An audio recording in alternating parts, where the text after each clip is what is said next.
तथा कैलाश की ज्ञान गद्दी पर बैठ करके अमृत अमर कथा का स्पान कराने वाले ऐसे शशांक शेखर भूत भावन भक्त वत्सल भगवान भोलेनाथ के चरणों में कोटि कोटि वंदन एवं नमन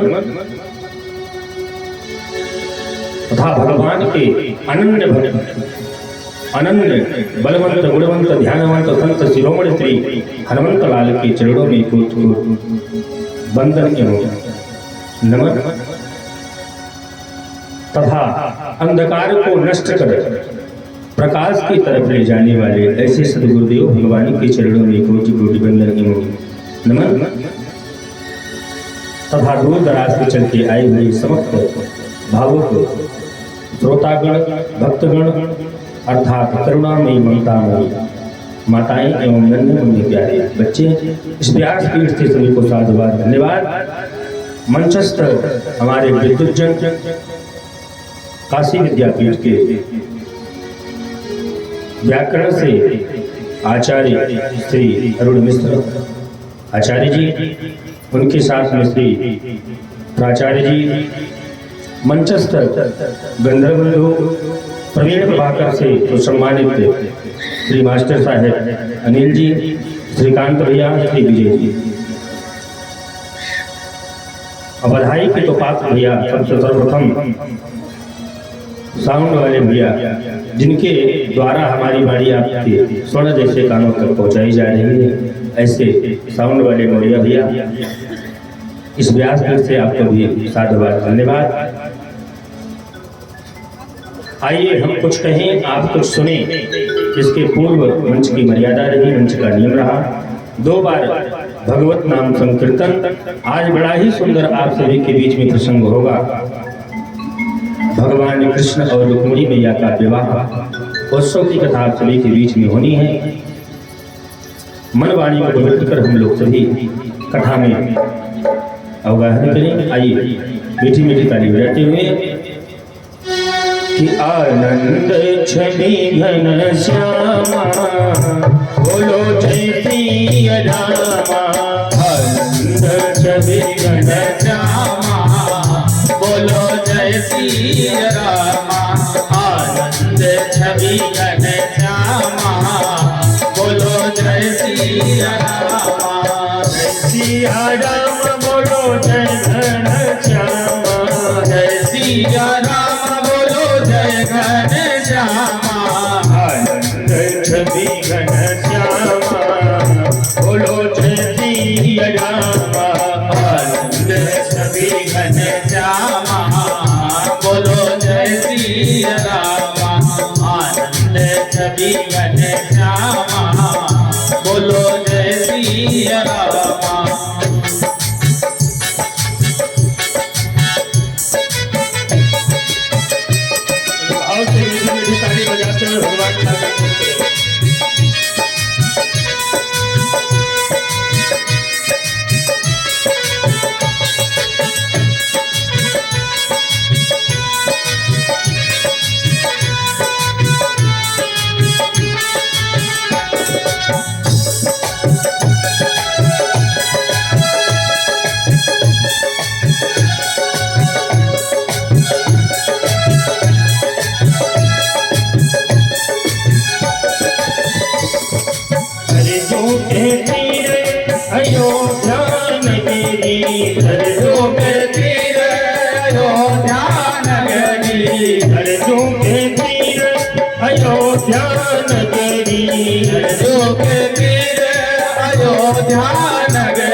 बोलो जय श्री रामा।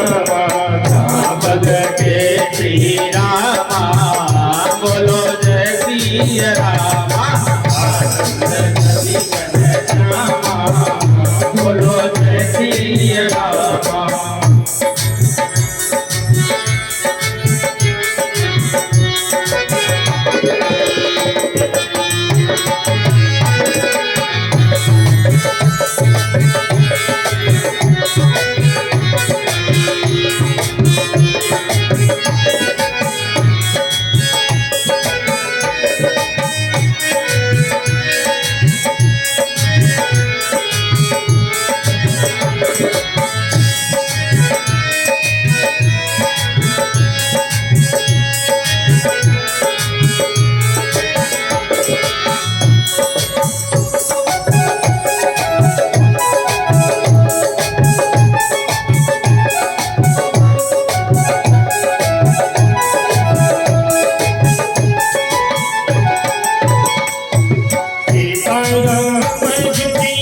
सुंदर जोड़ी, सीता राम जी की सुंदर जोड़ी, सुंदर जोड़ी हो सुंदर जोड़ी, सुंदर जोड़ी हो सुंदर जोड़ी, सीता राम जी की सुंदर जोड़ी, सीता राम जी की सुंदर जोड़ी, शरण भवे हनुमाना बोलो जय श्री रामा, शरण भवे हनुमाना बोलो जय श्री राम, आनंद नदी घन श्यामा बोलो जय श्री रामा, आनंद छवि घन श्यामा बोलो जय श्री राम।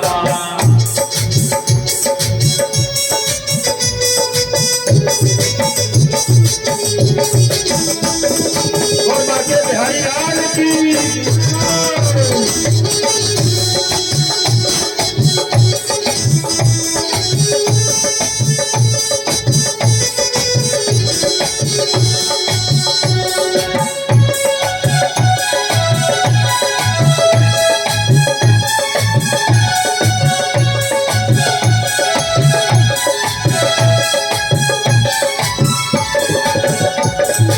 यमुना के तीर वृंदावन नगरी, यमुना के तीर वृंदावन नगरी, वृंदावन नगरी, वृंदावन नगरी, वृंदावन नगरी, वृंदावन नगरी, यमुना के तीर वृंदावन नगरी, यमुना के तीर वृंदावन नगरी, जहाँ प्रगति की धामा बोलो जय श्री रामा, जहाँ प्रगटे श्री रामा बोलो जय श्री रामा, आनंद छवि घन श्यामा बोलो जय श्री रामा, आनंद छवि घन श्यामा बोलो जय श्री रामा।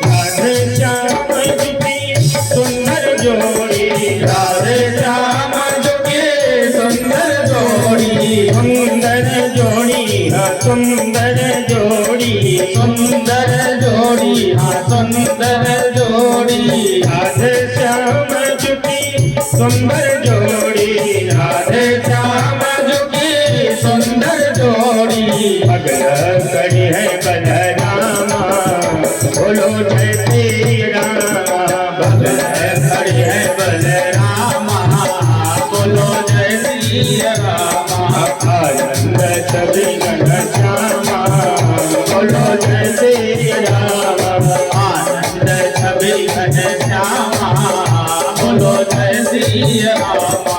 रोनित ध्यावे हरि पद पावे, रोनित जावे हरि पद पावे, हरि पद पावे हो हरि पद पावे, हरि पद पावे हो हरि पद पावे, पूर्ण होए सब कामा बोलो जय श्री रामा, पूर्ण होए सब कामा बोलो जय श्री रामा, आनंद छवि घन श्यामा बोलो जय श्री रामा, आनंद छवि घन श्यामा बोलो जय श्री रामा, जय श्यामा बोलो जय श्री राम। वृंदावन बिहारी लाल की जय हो, बोल किशन कन्हैया लाल की हो। कल की कथा में हम समस्त भक्तों ने सुना भगवान रास कर रहे। सुखदेव भगवान महाराज परीक्षित को बताया कि भगवान ने मात्र 7 साल में रास किया। किमभिप्रायः नः संशयं छिन्द सुव्रत तेजसी न दोषाय बहवे सर्वभुजो यथा। सुखदेव भगवान कहते हैं कि परमात्मा को दोष नहीं लगता है। रामचरितमानस में भी बाबा गोस्वामी तुलसीदास जी कहते हैं कि समर्थ के नहीं दोष गोसाई और रवि पावक सुरसर की नाही। जैसे महाराज समर्थमान को दोष नहीं लगता, जैसे आप गंगा में स्नान करने गए हैं और गंगा में आप स्नान कर रहे हैं, बगल में आपके अगर शूकर भी कूद जाए तो क्या आप निकल जाएंगे? नहीं निकलेंगे। और वही लोटे में गंगा जल को भरिए और ले आइए पूजा स्थान पे, और कुत्ता अगर उसको जीभ से पा ले तो कहेंगे ये अशुद्ध हो गए। लेकिन उसी गंगा में आप स्नान कर रहे हैं, बगल में शूकर कूद गया, आप बाहर नहीं निकलेंगे, क्योंकि समर्थमान को दोष नहीं लगता। जैसे भगवान सूर्य हैं, प्रातः कालीन इनकी किरणें अच्छी जगहों पर पड़ती हैं, बुरी जगहों पर पड़ जाती हैं, लेकिन इनको दोष नहीं लगता। महाराज गंगा मैया अंश हैं और हम लोग क्या हैं? अंशी है, एक छोटा सा उनमें का टुकड़ा। तो वैसे कन्हैया को भी दोष नहीं है। एक दिन मैया पार्वती भी जाती थी उस रास में। भगवान भोलेनाथ जी ने कहा कि देवी जी कहां से वापस आ रही हो? मैया पार्वती बताई कि वृंदावन में कान्हा जी रास कर रहे हैं, मैं भी उस रास में गई थी। वहां गोपियां और कन्हैया रास करते हैं। अब शंकर भगवान कहें ऐसा है देवी जी, हम भी इस रास को देखना चाहते हैं। पार्वती मैया बार बार समझाती हैं, प्रभु वहां पुरुषों को वर्जित है, आप नहीं जा सकते। भगवान भोलेनाथ मानने को तैयार नहीं महाराज। वो कहने लगे ना देवी जी, हम तो चलेंगे रास में, इसके लिए मुझे कछुओं करना पड़ जाएगा। कहें केवल वहां स्त्रियां ही जाती हैं? भगवान भोलेनाथ जी ने कहा ऐसा है देवी जी, आप भी मुझे अपनी सहेली बना ले। महाराज भगवान भोलेनाथ को मैया पार्वती सजाना प्रारंभ कर दिया। कहे मैं थोड़ा बहुत सजा दूंगी और बाकी तुम स्वयं सज लेना। कहे ठीक। अब कान में बाली इत्यादि, पाँव में पायल इत्यादि पहना दिया, साड़ी इत्यादि पहनाई। कहा बाकी ये वाला कार्य अपना कर लीजिए। अब शंकर भगवान जो मुंह में लगाया जाता है उसको पैर में, और पैर वाला मुख में लगाया। अब मैया पार्वती ने जब देखा, कहा बारे भोलेनाथ, जितनी वहां की गोपियां हैं ना, सब आपके सामने फीकी लगेंगी। बहुत सुंदर स्वरूप आपने बनाया।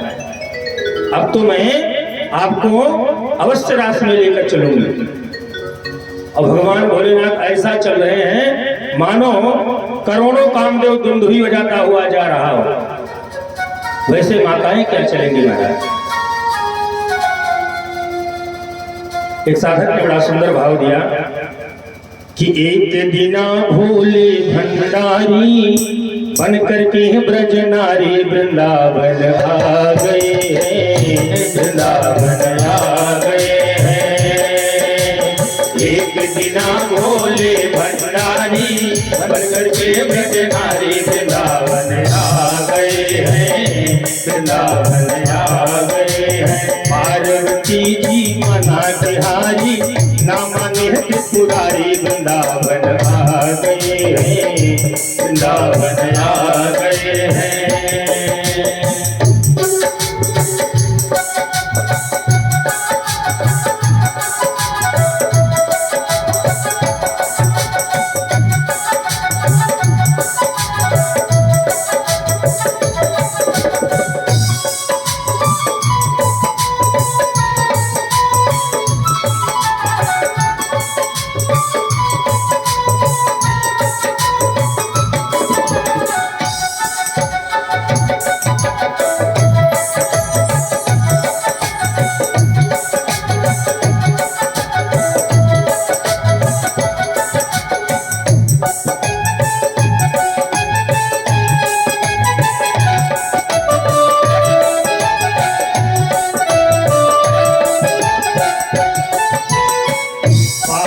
पार्वती से बोले मैं भी चलूंगा तेरे संग में।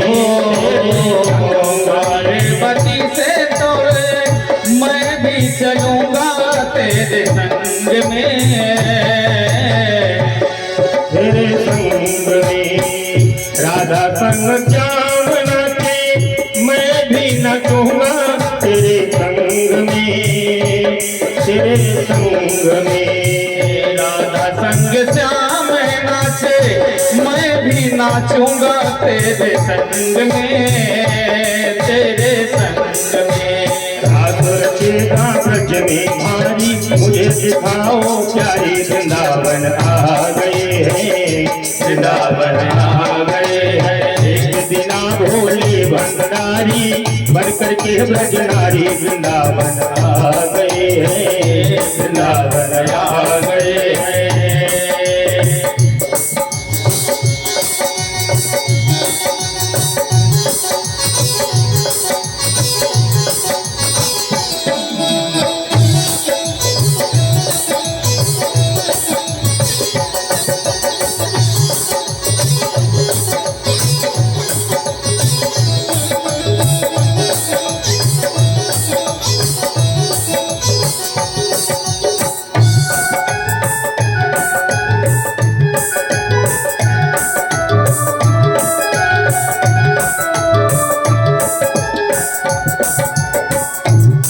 मोरे भोले स्वामी कैसे ले जाऊं तुम्हें संग में।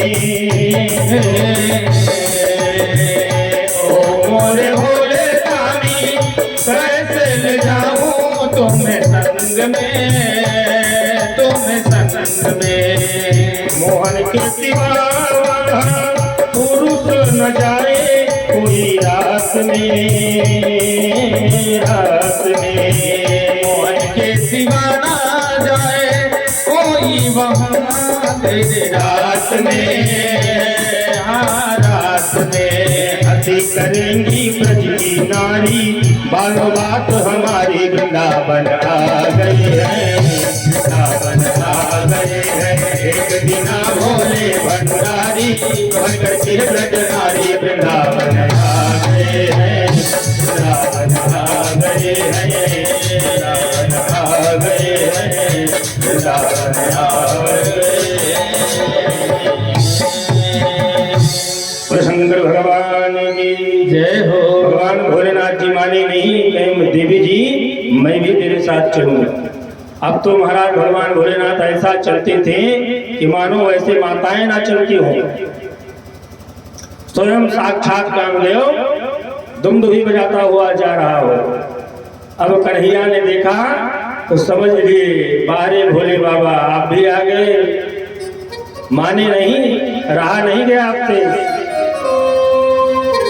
भगवान भोलेनाथ ने मन में कहा प्रभु जहां आप कहा यह दास तो रहेगा ही रहेगा। और तब से वृंदावन में गोपेश्वर नाथ महादेव के नाम से भगवान भोलेनाथ वहां जाने जाते हैं। बोले गोपेश्वर नाथ भगवान की जय हो। आगे सुखदेव भगवान परीक्षित को कहते हैं परीक्षित रास के बाद में भगवान कन्हैया पुनः अपना लीला प्रारंभ किए। एक दिन अपने नंद बाबा के साथ में बैल की अखबारी पर विराजमान होकर के सभी अंबिका वन में चले गए। वहां भगवान भोलेनाथ का पूजन अर्चन किया। पूजन अर्चन करने के बाद कन्हैया कृष्ण भगवान के कन्हैया ग्वाल बालों के साथ वहीं विश्राम करने लगे। नंद बाबा भी सोए थे। अर्धरात्रि में सुखदेव भगवान कहते हैं कि सर्पो मां वृषते तात प्रसन्नम परिमोक्षयः। नंद बाबा कन्हैया को बुला रहे हैं, कन्हैया मुझे सांप निगल ले जा रहा है, मेरे प्राणों की रक्षा करो। कन्हैया निद्रा में थे, खुला निद्रा को खोला तो देखा सुदर्शन नाम का जो अजगर था वह नंद बाबा को निगल चुका था। कन्हैया वहां पर पहुंचते हैं और अपने बंसी के माध्यम से उस सुदर्शन नाम अजगर का वध कर देते हैं। नंद बाबा को बाहर निकाल करके यह जो सुदर्शन नाम का अजगर था, यह विद्याधर था, सदैव स्वर्ग में रहता था। लक्ष्मी अप्सराएं इसके भंडार में सदैव कुबेर, भंडार इसका कभी खाली नहीं होता था। ऋषियों को देख करके हंसना प्रारंभ कर दिया। ऋषियों ने कहा, जा तो जैसे मुझे देख करके सिर हिला हिला करके हंस रहा है ना, उतनी जगह की योनि अजगर हो जा। अजगर भी कभी सीधे नहीं चलता, टेढ़े टेढ़े चलता है, हमारा घूमता हुआ।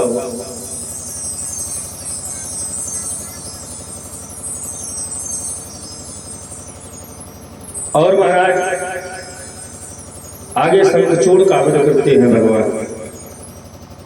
होली की रात थी, भगवान कृष्ण बलराम और गोपियां साथ में वन में विहार कर रहे थे।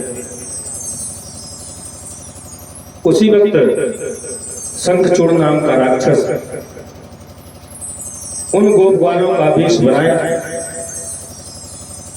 वह भी उसी प्रकार से रहने लगा और धीरे धीरे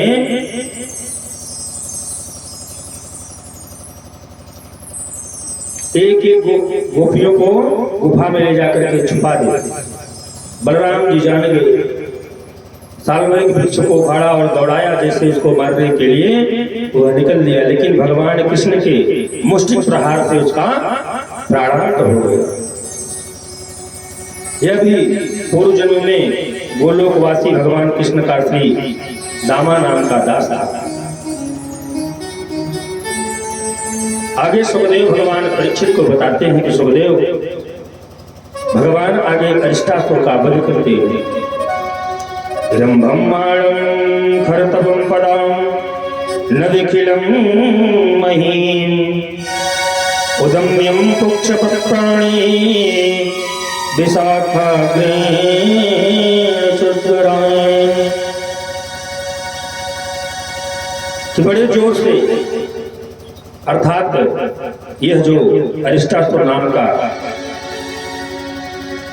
राक्षस था, यह बैल का स्वरूप धारण किया। महाराज पृथ्वी को अपने खुरों से ऐसा खोलता, पूरी पृथ्वी कंपयमान हो जाता, मानो दिन में ही अंधेरा सा छा जाता, सबको भयभीत करने लगा। और कन्हैया को देख करके इतनी तीव्र गति से दौड़ा, मानो स्वयं पवन देव अपनी तीव्र गति को धारण कर लिए। और जैसे ही कन्हैया के समीप आया, कन्हैया ने दोनों सिंहों को पकड़ा और उठा करके एक बार ऐसा घुमाया, सिर के ऊपर से पटका, चारों खाना महाराज चित हो गया। यह अरिष्टासुर और कन्हैया के हाथों इसका भी प्राणांत हो गया। महाराज यह पूर्व जन्म में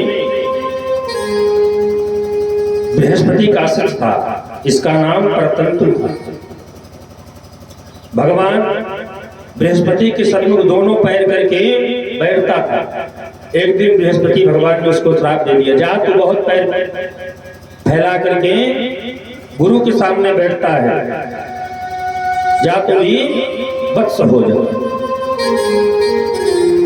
बार बार निवेदन के बाद गुरुजी ने बताया कि द्वापर में जब कृष्णा अवतार होगा,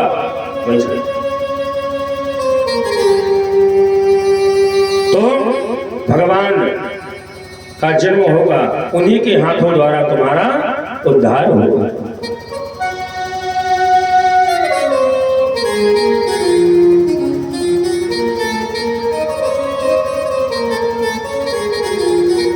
अब तो महाराज सुखदेव भगवान परीक्षित को बता रहे हैं, नारद जी से रहा नहीं गया। एक दिन बीड़ा लिए और पहुंच गए महाराज कहां, कंस के यहाँ। सुखदेव भगवान कहते हैं, महाराज परीक्षित, यशोदा सुता कन्या देवक्या कृष्णमेव च रामं च रोहिणी पुत्रं वसुदेवेन विन्यताम्। महाराज कंस जिनको आप मारना चाहते थे वो तो गोकुल पहुंच गए। जो देवकी के 8वें पुत्र थे, यशोदा से कन्या हुई थी, वही कन्या वसुदेव आपको ला कर दी। आपने पुत्र को नहीं मारा।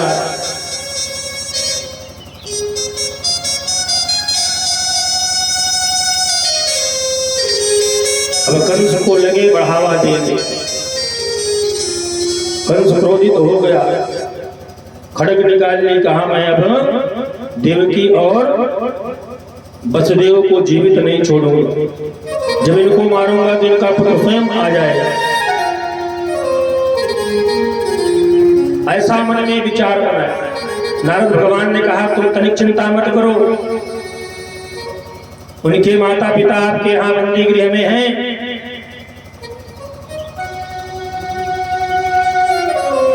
आप मेले का आयोजन करो कंस महाराज, और उनको मेला दर्शाने हेतु, दिखाने हेतु बुलाओ।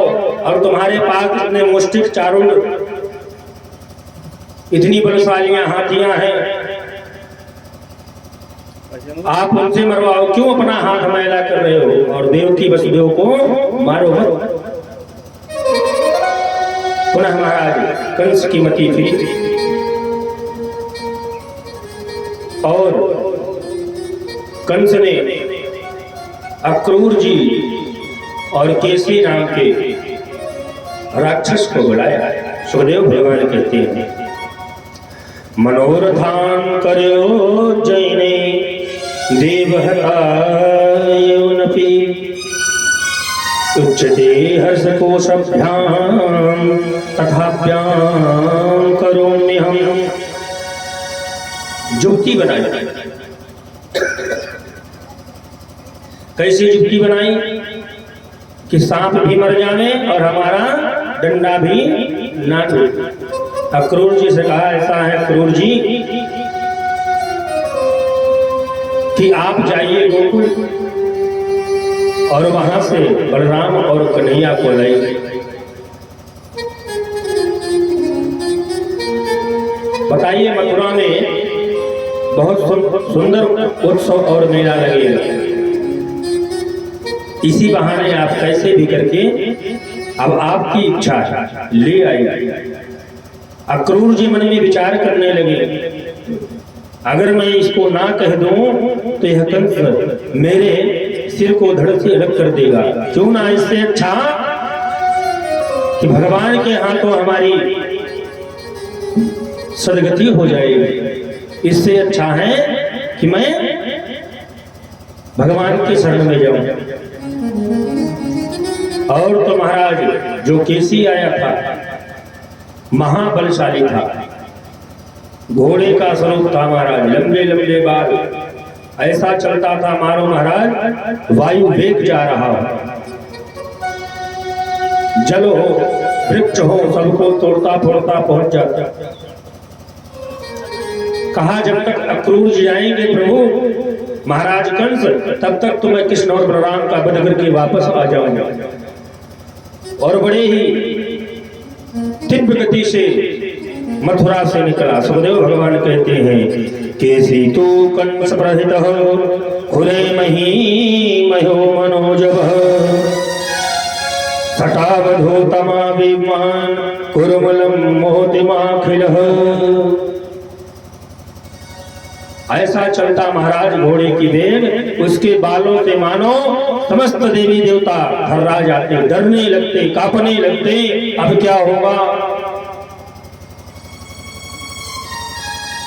कन्हैया उस वक्त गौ को लेकर के वन में गए थे, चरा रहे थे।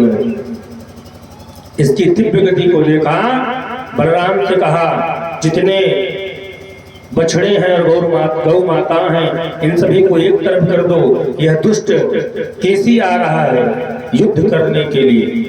इतनी जितना उसका वेग था उससे ज्यादा तेज वेग से कन्हैया ने अपने हाथ को उठाया और जैसे ही सीधा किया केसी के मुख में सीधा हाथ प्रविष्ट हो गया।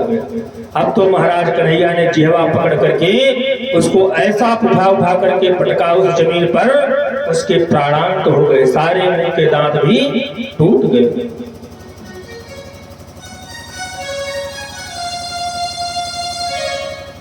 यह भी महाराज पूर्व जन्म में इंद्र का कुमुद नाम का अनुचर था। महाराज इंद्र जब यज्ञ कर रहे थे तो उनके घोड़े को ही चुरा लिया। तो इंद्र ने श्राप दिया, जाओ जैसे तुमने घोड़े को चुराया उसी प्रकार से तुम मृत्युलोक में 100 वर्ष तक घोड़े की आयु जियो। बार बार निवेदन करने के बाद इंद्र भगवान ने कहा, द्वापर में भगवान जब कृष्णावतार होगा तुम्हारा उद्धार होगा।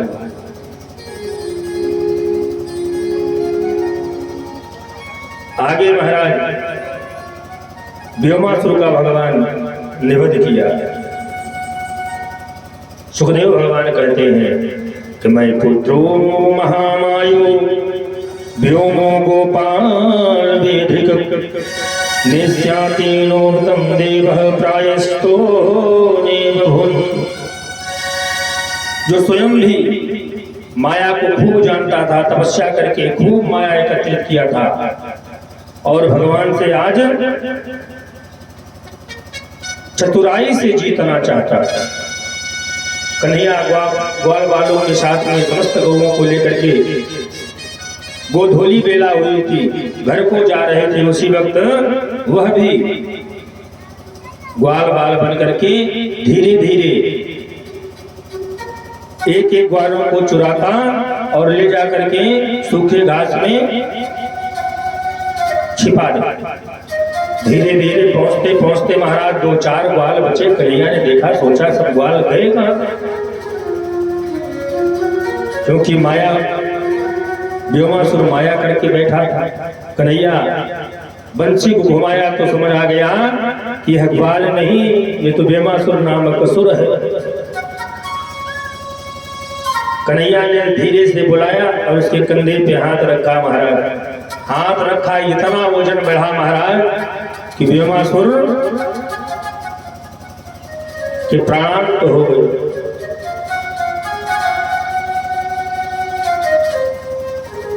यह भी महाराज व्योमासुर जो असुर था, यही पूर्व जन्म में भीमरथ नाम का काशी का राजा था। सब राजपाट अपने पुत्रों को देकर के मलयाचल पर्वत पर तपस्या कर रहा था। एक बार वहां शिष्यों समेत पुलस्त ऋषि गए।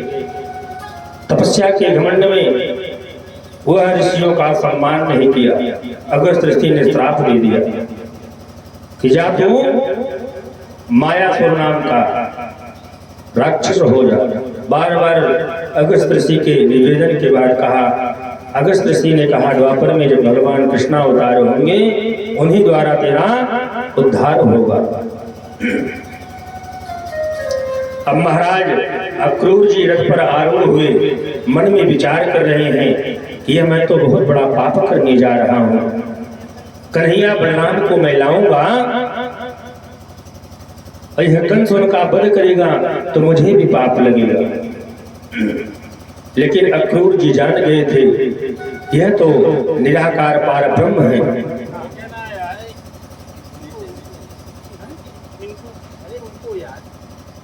जो सर्वव्यापी है, जगत नियंता है, जगदाधार है, योग योगेश्वर है,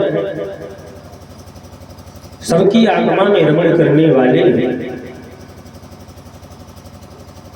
सुखदेव भगवान कहते हैं, अक्रोधितः रात्रि मधुपूर्या महागति उद्विस्तारथामाय प्रायो नंद गोकुल।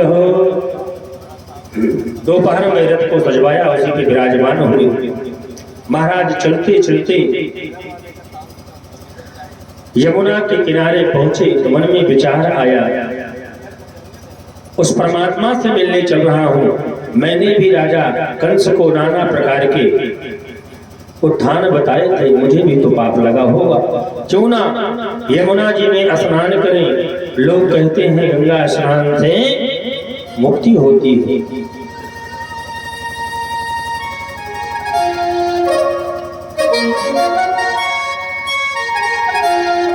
और अक्रूर जी गंगा में जब स्नान, यमुना में स्नान करते हैं, डुबकी लगाते हैं, नेत्र खोलते हैं तो देखते हैं यमुना के अंदर कन्हैया गौ माता के साथ में खड़े, बंसी लिए हुए, अधर के पास बंसी लगाए हुए। इतनी सुमनोहर छवि देख करके अक्रूर जी को आश्चर्यचकित हुआ। परमात्मा कहता है कि तू मेरा चिंतन मनन कर, मैं तेरे साथ सदैव रहूंगा। तू मेरे लिए केवल एक कदम आगे बढ़ा, मैं तेरे लिए 4 कदम आगे बढ़ाकर पहले से बैठा हूं।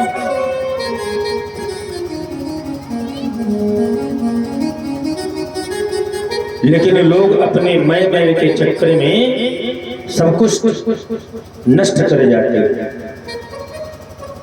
आज अक्रूर जी को बहुत ग्लानि हुई। पुनः जल के बाहर आए, देखा तो कुछ नहीं। पुनः डुबकी लगाई तो सुंदर वही मनोहर छवि कन्हैया और गैया की दर्शन हुई। 2 डुबकी लगाई, बाहर निकले, रथ पर आरूढ़ हुए। सूर्य अस्ताचल को हो चुके थे। समस्त ग्वाल बाल और कन्हैया गायों को लेकर के अपने अपने घर को जा रहे हैं, पहुंचने वाले हैं। तब तक महाराज अक्रूर जी भी रथ को लेकर के नंद बाबा के दरवाजे पहुंचे।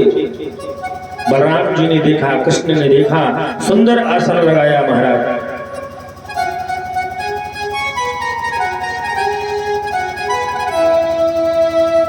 अच्छा हुआ चाचा जी जो आप आए, जल जलपान इत्यादि करवाया।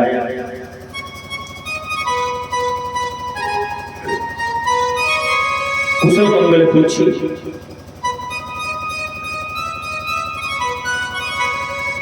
और चाचा शब्द से कहकर के संबोधित किया। अब तो अक्रूर जी को कुछ विश्वास हुआ कि जो मेरे पाप थे वह कुछ कम हो गए।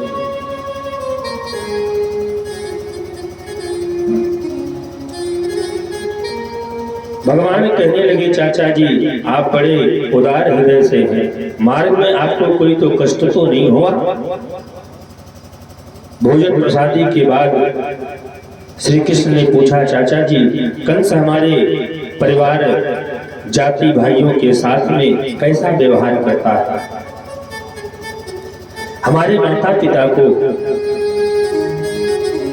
कारागार में बंद कर रखा है, हमारे ही कारण ना, क्योंकि मैं उनका पुत्र हूं। अब तो महाराज अक्रूर जी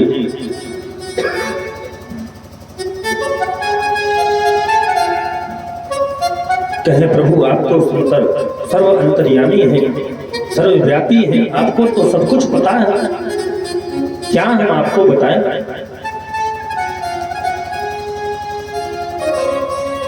अक्रूर जी ने कन्हैया से बताया, कन्हैया बेटा नारद जी गए थे, उन्होंने कंस महाराज को और बढ़ावा दिया।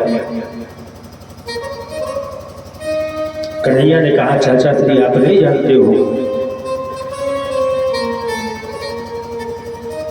जब जब पाप बढ़ता है तब तब हम अवतरित होते हैं। अब उस कंस का पाप का जो खड़ा था वह पूर्ण हो चुका है। आप तनिक चिंता मत करो। अक्रूर जी कन्हैया से बता देते हैं कि मैं आपको लेने आया हूं प्रभु। सारा वृत्तांत बता देते हैं कन्हैया से कि चिंता मत करो चाचा श्री, आप बाबा से बात करो। अब तो महाराज अक्रूर जी नंद बाबा को भी सारा वृत्तांत बताया कि मेला दिखाने नहीं, कंस ने इन दोनों को मारने हेतु बुलाया है। नंद बाबा ने कहा ऐसा है क्रूर जी, मैं तो ना बलराम को दूंगा और ना कन्हैया को ही दूंगा। आप चले जाओ, कह देना नहीं आएंगे, बात ही खत्म।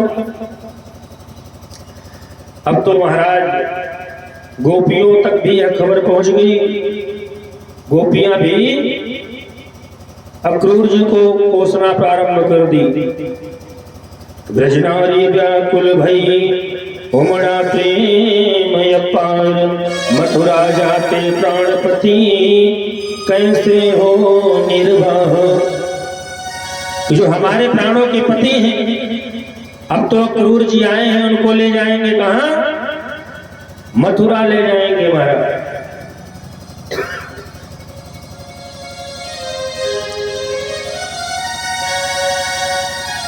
मन में विचार करती है कि हम लोग कन्हैया को जाने ही नहीं देंगे तो क्रूर जी ले कैसे जाएंगे। प्रातः कालीन हुआ, स्नान ध्यान हुआ, संध्या वंदन हुआ। अक्रूर जी ने नंद बाबा से कहा कि नंद बाबा अब कन्हैया और बलराम को हमको दीजिए, मैं लेकर के चलूं।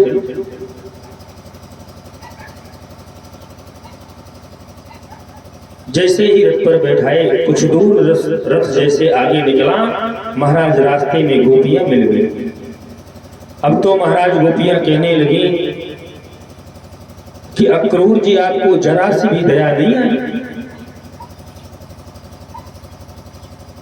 मुझे गोपियों को आप अनाथ करके कन्हैया को लेकर के जा रहे हैं, यह अच्छा नहीं कर। कन्हैया समझाने को उत्सुक होते हैं, लेकिन बलराम जी हाथ पकड़ते हैं कि अक्रूर जी को ही बात करने। अब सखियां महाराज गोपियां तो जाने देने का नाम ही नहीं आई, रास्ते में लेट गई।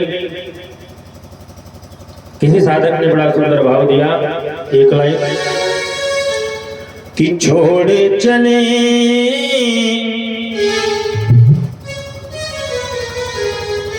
आज हमारे कृष्ण बिरज को, छोड़े चले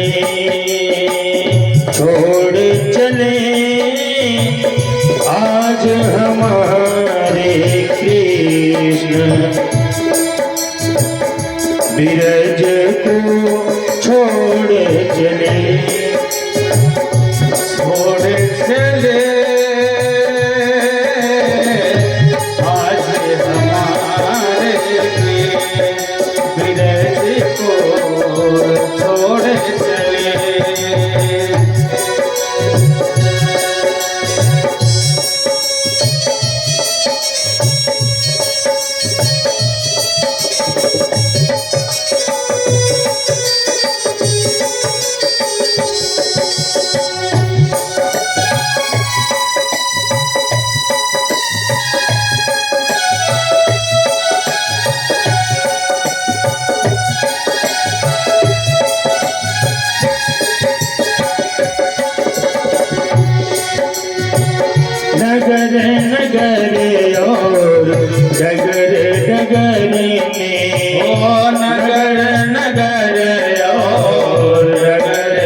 जितनी वहां पर गोपियां थी रोना प्रारंभ कर दिया, रथ के सामने लेट गई। कहे अगर कन्हैया को ले जाना है तो मेरे सिर के ऊपर से ले जाइए, अर्थात मैं कन्हैया को यहाँ से जाने नहीं दूंगी। अभी छोटा सा बालक है, इतना छोटा बालक आप कहाँ ले जा रहे हैं? कंस दुष्ट है, जब अब तक हम लोग गोकुल में थे वहां उत्पात किया, अब वृंदावन में आ गए, यहाँ भी उसका भी उत्पात अभी तक बंद नहीं हुआ। महाराज कैसे भी करके गोपियों को बगल किया, क्रूर जी लेकर के चले, पुनः यमुना के किनारे पहुंचे। जब यमुना के किनारे पहुंचे तब क्रूर जी को पुनः याद आ गया, अब तो साक्षात परम ब्रह्म परमात्मा को अपने रथ पर आरूढ़ किया हो, क्यों ना एक बार यमुना में पुनः स्नान किया जाए। महाराज जैसे ही यमुना में डुबकी लगाई तो जैसे रथ पर बलराम और कन्हैया विराजमान हैं, यमुना के अंदर भी वही बलराम और कन्हैया दिख रहे हैं। अब तो महाराज क्रूर जी को और भय लगने लगा। अब क्या करें, मन में विचार करने लगे। जब बाहर निकाले, सिर को देखा, जैसे छवि यमुना के अंदर वैसे छवि रथ पर। तुरंत यमुना का जल लाए और कन्हैया बलराम के चरणों को पखारा, प्रभु हमसे बहुत बड़ी भूल हुई, हमारे अपराधों को क्षमा करें। कन्हैया ने कहा, पर तनिक चिंता मत करो क्रूर जी, आप रथ को मथुरा की तरफ ले चलो।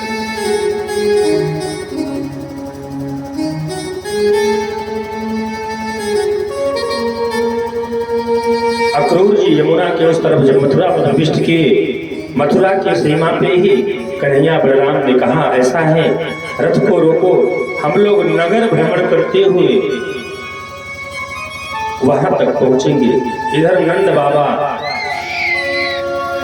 ग्वाल सभी मथुरा में पहुंच गए हैं। उस मेले को देख रहे। अक्रूर जी भगवान की छवि को अपने हृदय में स्थापित किए और रथ को लेकर के आगे बढ़े। भगवान बोले, काका श्री हम कंसाद दुष्टों को मार करके सबका हित करने आए हैं, आप अपने मन में संशय तनिक मत करो। जब भगवान मथुरा में घुसे तब महाराज वहां की जितनी स्त्रियां थी सभी अटारियों पे चढ़ करके झरोकों से कृष्ण और बलराम के स्वरूपों का दर्शन करती थी। और दर्शन मानो महाराज ऐसा होता था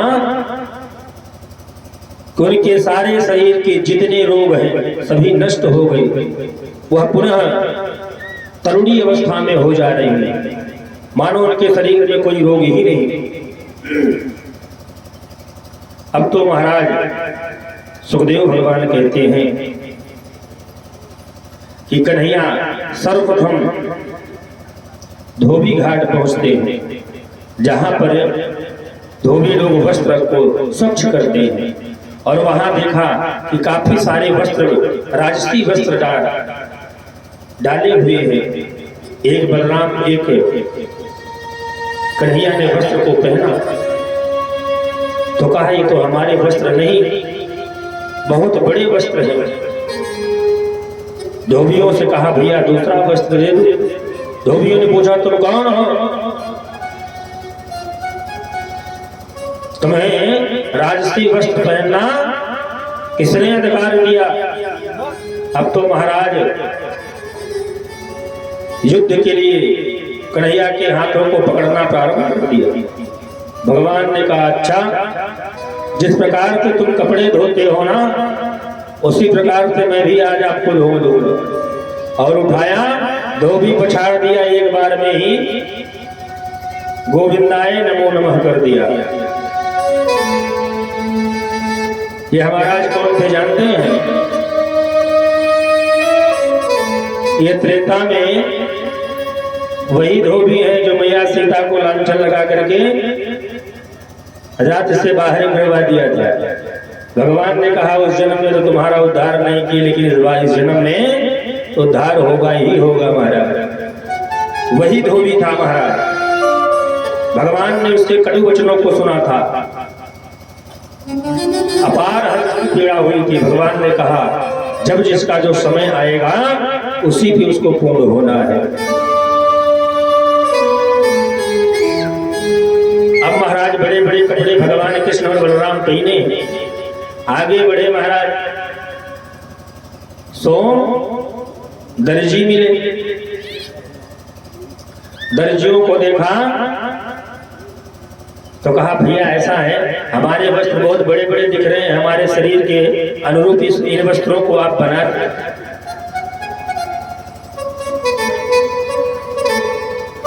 दर्जी प्रसन्न हो गए महाराज। अहो भाग्य जो हमारे यहाँ निराकार ब्रह्म साकार होकर के आया वस्त्र। महाराज अब तो बलराम और कन्हैया के सुंदर वस्त्र बना दिया दर्जी ने। कन्हैया ने कहा भैया कितनी दक्षिणा आपको दूं? दर्जी कहने लगा प्रभु हमें दक्षिणा नहीं चाहिए, हम तो केवल आपके दर्शन से ही तृप्त हो गए, तो दक्षिणा क्या होगी? भगवान ने कहा जाओ कलयुग में तुम्हारी दक्षिणा 4 गुना हो जाएगी। कपड़े का दाम 100 रुपए तो तुम्हारी सिलाई 400 रुपए। अब कोई जाता है कपड़े सिलवाने तो 400-500 रुपए लगते हैं ना हमारा। तो भगवान का दिया हुआ आशीर्वाद दर्जी ने स्वीकार किया। आगे बढ़े महाराज। सुखदेव भगवान कहते हैं श्री राम से वरास्तो हम मथुरायां बहु तयो भी शंकरा जित्वा तत्स्वरूपम जगाम्यहम्। आगे सुदामा नाम के माली मिले। घर पे पहुंचे जब देखा सुंदर माला बना रहे। माली ने जैसे दोनों बालकों को देखा कि मानो साक्षात वह ब्रह्म मेरे दरवाजे पर विराजमान हो।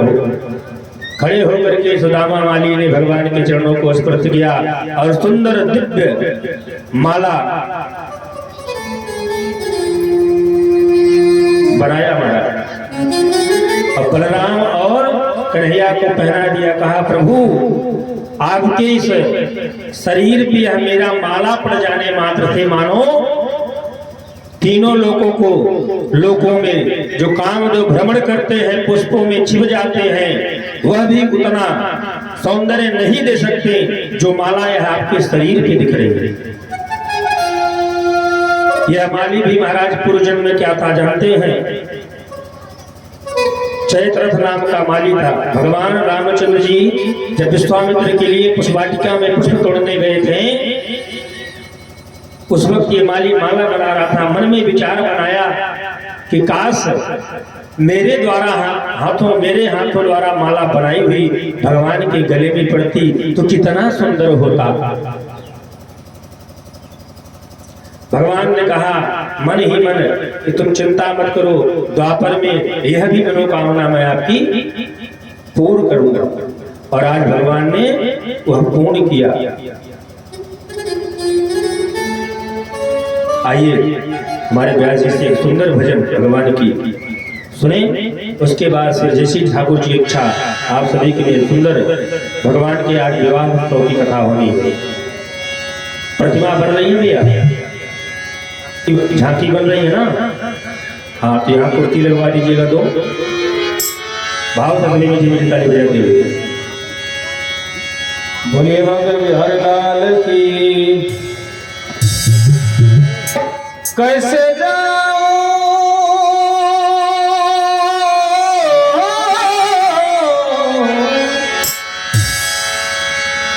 गोपियां परेशान, कैसे जाओ मैं बनिया धरन को सखी। देखो कान्हा खड़े हैं बिरज की ओर, देखो कान्हा खड़े हैं बिरज की ओर। कैसे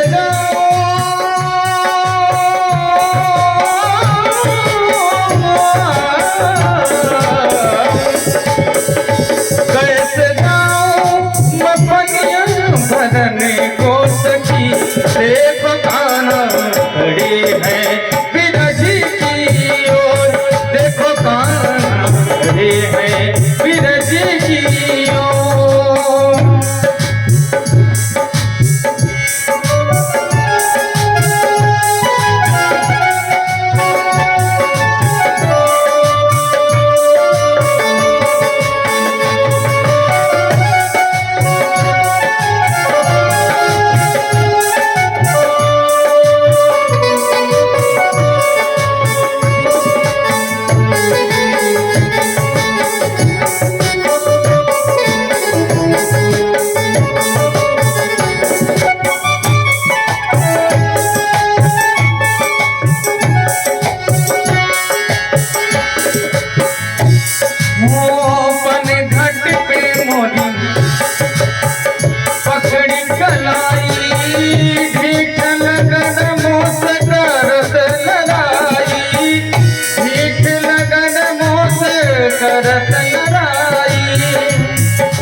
कैसे गाओ भगवतिया भजन को सखी देखो कहाँ खड़ी मैं विरह की ओर देखो कहाँ खड़ी मैं विरह की ओर देखो कहाँ खड़ी मैं विरह की ओर देखो कहाँ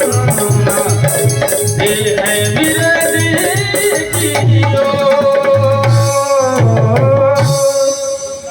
की रान की जय हो। अब महाराज कन्हैया माली के यहाँ से आगे बढ़ते हैं। सुखदेव भगवान कहते हैं कि रास्ते में कुब्जा मिलती है। यही वीरम गृहे आमो नत्वां ते महोत्सवे। कुब्जा सुंदर, ऐसा मानो चंदन महाराज घिस करके अपने पात्र में रखी थी कि दूर से जा रही हो सुगंध आता हो, सुगंधित तिलक। कन्हैया बलराम भैया ने कहा, कन्हैया इतना सुगंधित इत्र कहाँ से महक रहा है? बलराम जी ने कहा ये कुब्जा जा रही है, इसी की तरफ से सुंदर सुगंध आ रहा है। अब तो महाराज कन्हैया दौड़ करके आगे गए, झकाने लगे, पकड़ लिया हाथ को, कारी सुंदरी क्या ली हो? अब तो महाराज इतना कहना था, कुब्जा क्रोधित हो गई, मैं तुमको सुंदरी दिखती हूँ, मेरा हाथ से करते हो? कन्हैया कहा, देवी जी मैं सही कह रहा हूँ, आप सुंदरी हैं, इसमें गुस्सा होने की क्या बात है? क्या ली हो? बहुत सुगंधित है।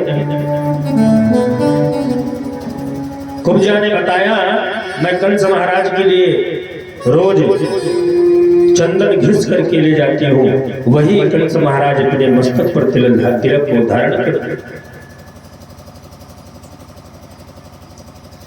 कन्हैया कहने लगा, देवी जी आप मेरी बात को बुरा ना माने, आप सुंदरी हैं, मैं चाहता हूँ थोड़ा सा उसी में से तिलक मेरी मस्तक पे भी लगा दो। अब महाराज कुब्जा ने जैसे देखा, भगवान को मानो मोहित हो गई।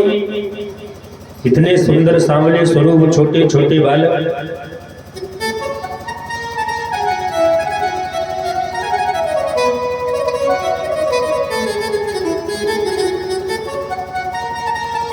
और जब कन्हैया को तिलक लगाने को चलती है महाराज, तो कन्हैया थोड़ा सा बड़ी और झुकी हुई, झुक करके बार बार प्रयास करती है, लेकिन महाराज तिलक नहीं लगता।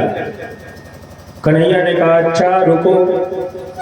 तुरंत कन्हैया ने दोनों पैरों को अपने पैरों से दबाया और कमर के पीछे हाथ लगाया, जैसे झटका दिया, वाकई में वह कुब्जा सुंदरी हो गई। बोले कृष्ण कन्हैया लाल की जय हो। अब तो महाराज चंदन लगा के लगी नाचने, वो कुब्जा सुंदरी हो गई। आपने तो सही कहा था कि मैं सुंदरी हूँ, सो प्रभु यह आपकी कृपा है, आप तो बालक नहीं साक्षात परमात्मा हैं। कहा आज से यह उपटन तिलक आपके लिए।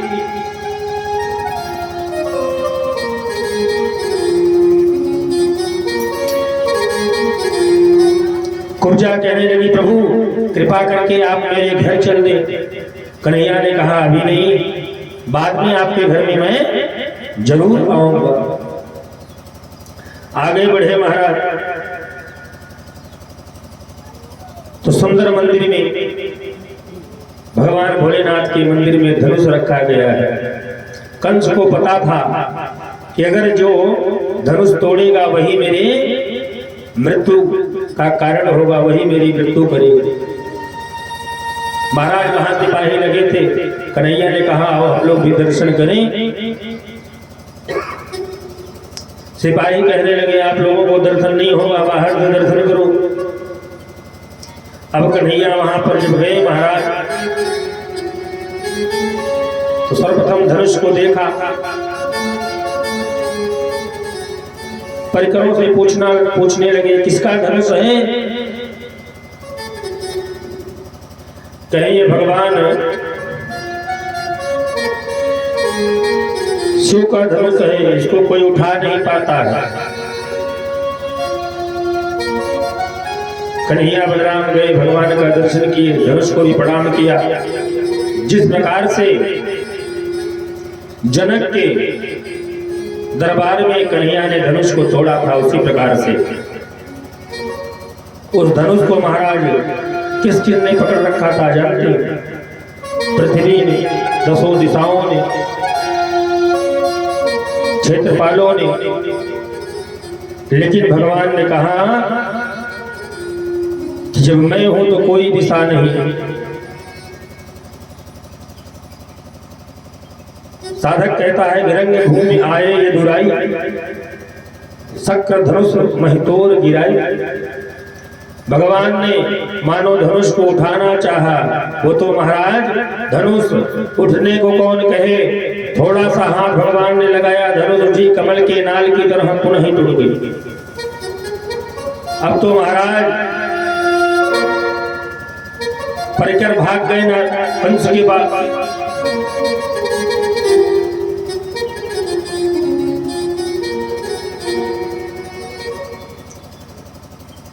धनुष टूट गई। आज कंस को पूर्व जन्म की कथा याद आ गई।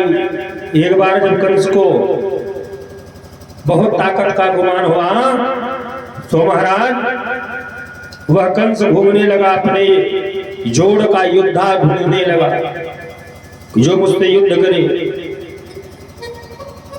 और महेंद्रगिरी पर्वत पे जाकर के परशुराम को ललकारा, कहा तुम मुझसे युद्ध करो।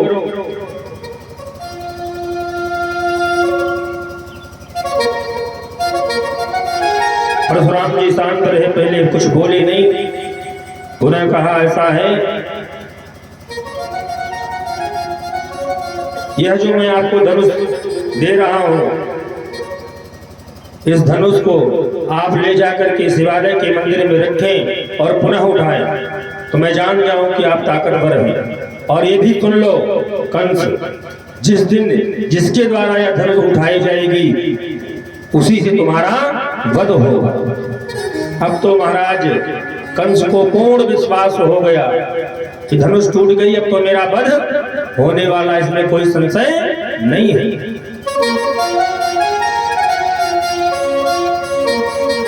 कंस ने समस्त अपने चौकीदारों को कहा एकाग्रचित हो जाओ, कहीं भी दिखे उनको प्राणदंड दे दो।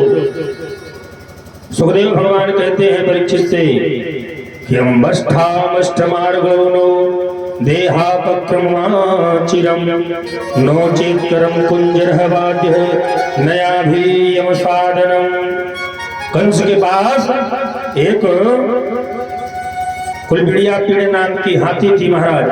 वह 1000 हाथियों का ताकत उसमें था और उसको खूब नशे का पदार्थ गोला बना बना करके खिलाया जा रहा था, एकदम उन्मत्त हो जाए, मतवाली हो जाए, ताकि कन्हैया को अपने पैरों तले रौंद दे। जैसे ही कन्हैया उस तरफ बढ़े, कुबलिया भी हाथी को छोड़ दिया गया। कन्हैया ने कहा आओ आपका ही इंतजार है। अब धीरे धीरे हाथी ने जैसे ही सूंड को घुमाया, कन्हैया ने पकड़ा सूंड और बलराम ने मुष्टिका प्रहार दोनों करके उसके मस्तक पर जो ही मारा, हाथी और उन्मत्त हो गई और क्रोधित हो गई महाराज। कन्हैया ने सूंड को पकड़ा और सीधा हाथी के ऊपर सिर पर एक मुष्टि प्रहार किया महाराज। वह पृथ्वी पर धरा दाई हो गई। महाराज यह हाथी कौन था जानते हैं? पूर्व जन्म में यह मंदगति नाम का बलि का पुत्र था। बलि के समान भी यह भी बलवान था। एक दिन बलि से ही कहने लगा मुझसे युद्ध करो। अपने पिता से ही उन्होंने श्राप दे दिया कि जाओ तुम उन्मत्त हाथी हो जाओ। बार बार निवेदन करने के बाद कहा द्वापर में जिस प्रकार से मेरा उद्धार होगा, उन्हीं भगवान से तुम्हारा भी उद्धार होगा। सो आज कन्हैया ने उसका उद्धार किया। दोनों दांत महाराज हाथी के उखाड़ लिए। आगे बढ़े महाराज। अब मल्ल युद्ध की तैयारी कंस ने बना रखा है कि जिस जिस पग पर भगवान चलेंगे त्यों त्यों युद्ध का प्रादुर्भाव होता जाएगा। भगवान ने कहा तुम तनिक चिंता मत करो, वह दूरी मैं आपकी अभी ये दूरी कर देता हूं।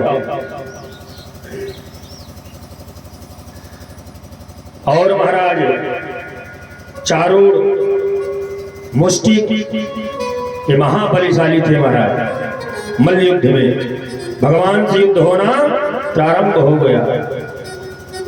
अब तो महाराज धोबी पछाड़ चलने लगा। भगवान ने धीरे धीरे दोनों को भी उनके सीने पर गिरा करके एक एक मुष्टि प्रहार करते उनके मुख से रुधिर निकल पड़ता और प्राणांत हो जाते महाराज। और इन्हीं युद्ध को देख करके नंद बाबा को बहुत क्रोध आ रहा था। कंस, यह तुम अन्याय कर रहे हो, छोटे छोटे बालकों के साथ में मुष्टिक चाणूक इत्यादि पहलवानों को युद्ध करा रहे हो। आप ये मेला नहीं, आप अन्याय कर रहे हो। सुखदेव भगवान कहते हैं एवं चरित संकल्पो भगवान मधुसूदन आसपाद चाचूड़म मुष्टिकम रोहिणी सुतः। महाराज एक तरफ बलराम जी और एक तरफ कन्हैया मुष्टिक और चाणूक के प्राणांत कर दिए। अब बचे कौन महाराज? सुखदेव जी क्षमा चाहते हैं, कंस महाराज बचे। अब कंस महाराज सोच रहे हैं, सिंहासन पर ऊंचे बैठे हैं। कन्हैया ने तुरंत छलांग लगाई और कंस महाराज के महाराज सिंहासन के समीप। अब कंस देख रहा है, इधर भी कन्हैया, इधर भी कन्हैया, ऊपर भी कन्हैया, नीचे भी कन्हैया। कितना कन्हैया स्वरूप बना लिया, विस्मय हो गए महाराज। कंस सोचने लगा किसको पकड़ूं। इधर जाता है पकड़ने के लिए तो कन्हैया इस तरफ सिंहासन के दाहिने तरफ, सिंहासन के बाएं तरफ, सिंहासन के ऊपर, सिंहासन के नीचे। अब तो कन्हैया कहने लगे मामा श्री सावधान हो जाओ। और एक मुष्टि प्रहार किया महाराज, सिंहासन से नीचे गिर गया। जब सिंहासन से नीचे गिरा तो कृष्ण भगवान ने कंस का केस पकड़ा।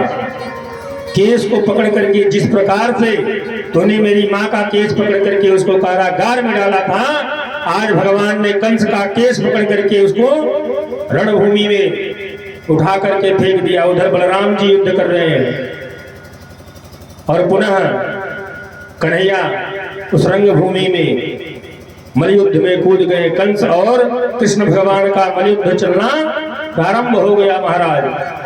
भगवान ने कंस को गिरा करके उसकी छाती पर 5 मुष्टि प्रहार किए महाराज। मुख से रुधिर निकल चुका और उसके प्राणांत हो गए। बोले किसने कन्हैया लाल की जय हो। और कंस का महाराज वध हो गए। जितने भी कंस के परिकर थे महाराज सभी वहां भाग गए। कोई इधर गया, कोई उधर गया। अब तो महाराज इधर मैया देवकी अपने मन में विचार करने लगी। छोटा सा बालक, कोई माँ अपने छोटे से बालक को, हृदय के टुकड़े को कहीं दूर कर दे। पता नहीं कन्हैया मुझे चीनेगा कि नहीं चीनेगा। मैंने उसको वास्तव नहीं दिया, केवल जन्म दिया है। कन्हैया सर्वप्रथम उग्रसेन महाराज को कारागार से बाहर निकालते हैं और फिर महाराज अपने पिता वसुदेव और देवकी मैया से मिलने जाते हैं। आज देवकी मैया जो छोटे से बालक को अपने हृदय से नहीं स्पर्श किया था, आज हृदय से स्पर्श किया। गदगद हो गई महाराज, पुलकित हो गई देवकी मैया। वसुदेव कन्हैया ने जो वात्सल्य जन्म लेने के बाद मिलता है, वह वात्सल्य आज देवकी और वसुदेव को प्रदान किया।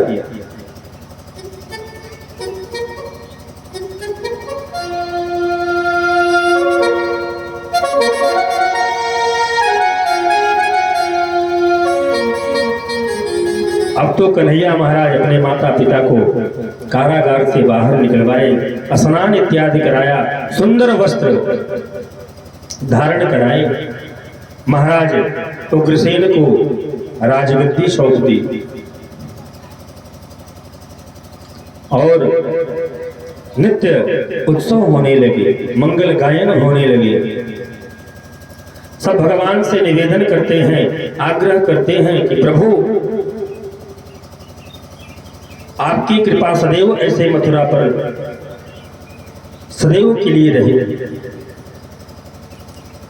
किसी साधक ने बड़ा सुंदर भाव दिया, एक भजन के माध्यम से हम लोग भी भगवान का चिंतन मनन करें।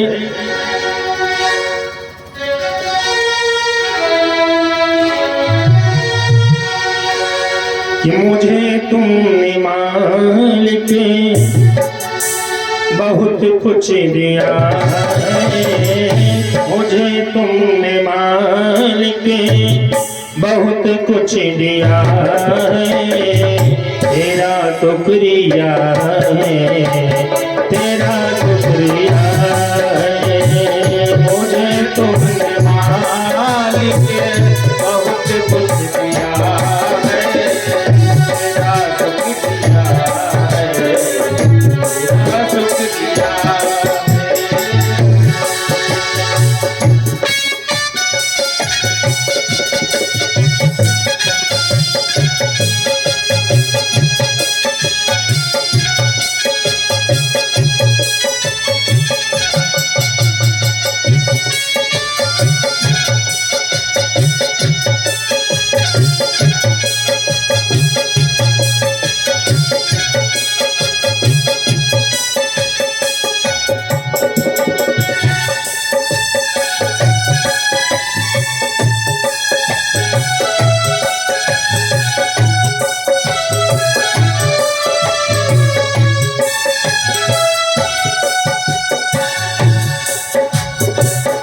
ये जय जात दी है, ये औलाद दी है, औलाद दी है, औलाद दी है। मुसीबत में हर वक्त इन्हें मात दी है, मुसीबत में हर वक्त इन्हें मात दी है। तेरा ही दिया मैंने, तेरा ही दिया मैंने, खाया पिया है, तेरा शुक्रिया है, तेरा शुक्रिया है। मुझे तुमने मालिक बहुत कुछ दिया है, तेरा शुक्रिया है, तेरा शुक्रिया है।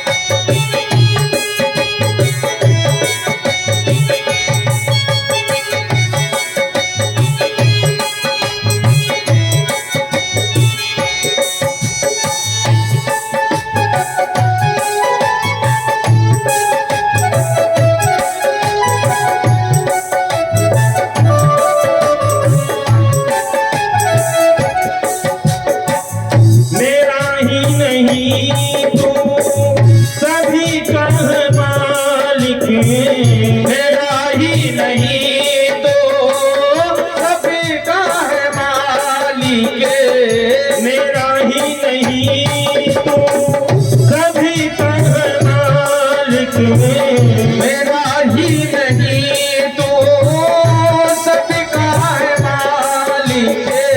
सभी को है देता, सभी को दिलाता, सभी को है देता, सभी को दिलाता। खाली तदामन, खाली तदामन उसे भर दिया है, तेरा है, तेरा शुक्रिया है। मुझे मेरे मालिक सब कुछ दिया है, तेरा शुक्रिया है, तेरा शुक्रिया है।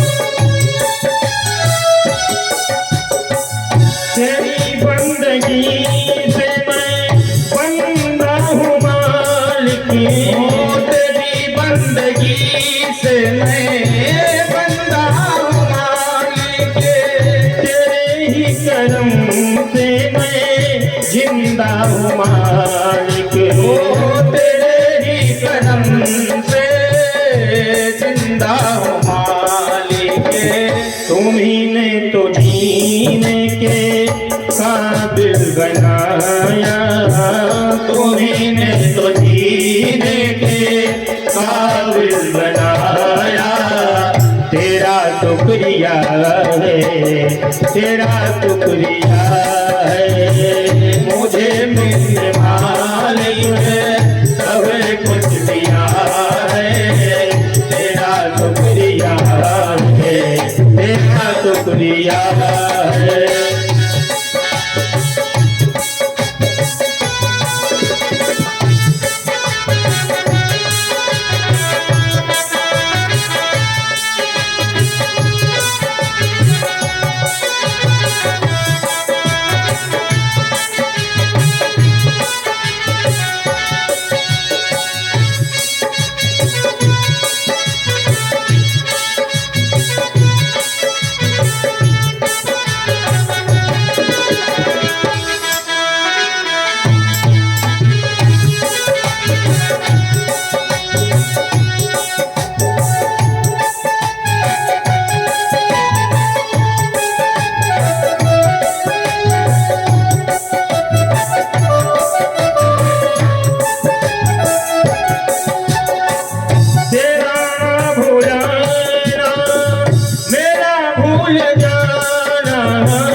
तेरी रहमतों का कहाँ है ठिकाना, तेरी इस मोहब्बत ने, तेरी इस मोहब्बत ने पागल किया है, तेरा शुक्रिया है, तेरा शुक्रिया है।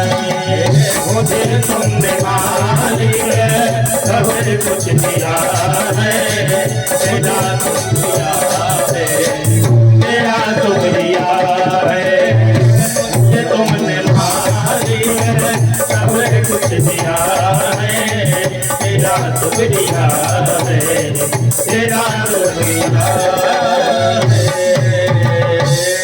बाके बिहारी लाल की जय हो। परमात्मा का दिया हुआ सब कुछ है महाराज, और एक दिन परमात्मा को अर्पित हो जाता है।